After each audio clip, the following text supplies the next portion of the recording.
Je fais partie de la paroisse de Nesle-la-Vallée. C'est la paroisse du Sauceron, près de Pontoise, dans le Val d'Oise.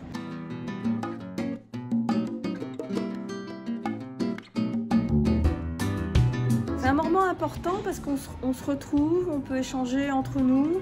On apprend beaucoup de choses des intervenants. Ça nous apporte des réponses pour tout ce qui est demande fiscale. Pour les exemples qu'on peut fournir pour les futurs donateurs. Voilà. On connaît un peu les projets, puisqu'on nous présente les projets. Et puis c'est intéressant de savoir si on a progressé, si notre secteur, comme disent les commerciaux, a progressé ou pas. C'est une vraie pérennité, pardon. C'est la durée dans le temps, c'est la preuve qu'on a besoin toujours de subventions.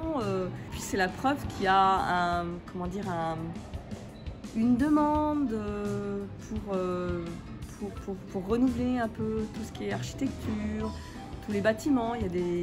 On voit là, on a appris qu'il y avait une église. On voit que la façade a été refaite, elle a été rénovée. Bon, ça donne du renouveau à l'église.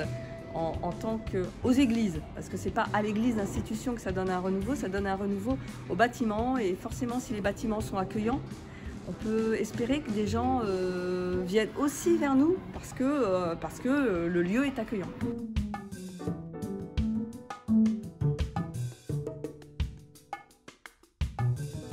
J'essaierai de trouver l'exemple d'un bâtiment religieux qui aurait besoin de rénovation, et je lui dirais voilà, avec ton don, on pourra certainement rénover ou améliorer telle église, telle maison paroissiale, tel presbytère. Il y a aussi les presbytères qui sont touchés.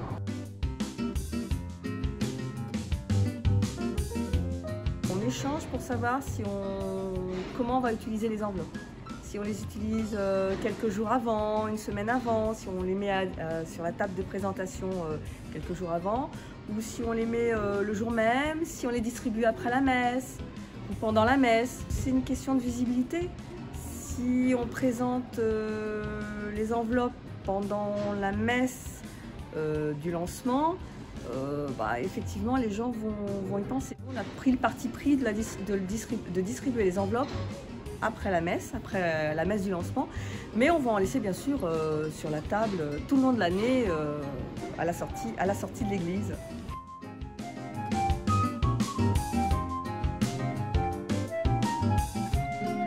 Alors en général, quand je propose une enveloppe, souvent on tombe sur des gens qui nous disent on vous connaît. Il y en a qui me disent on donne, on les remercie.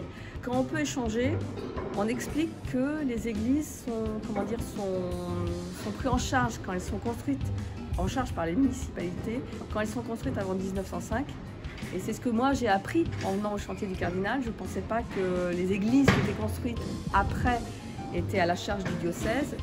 Et donc maintenant les églises sont à la charge des diocèses et des paroisses quand elles sont construites après 1905. Et c'est ce que j'explique.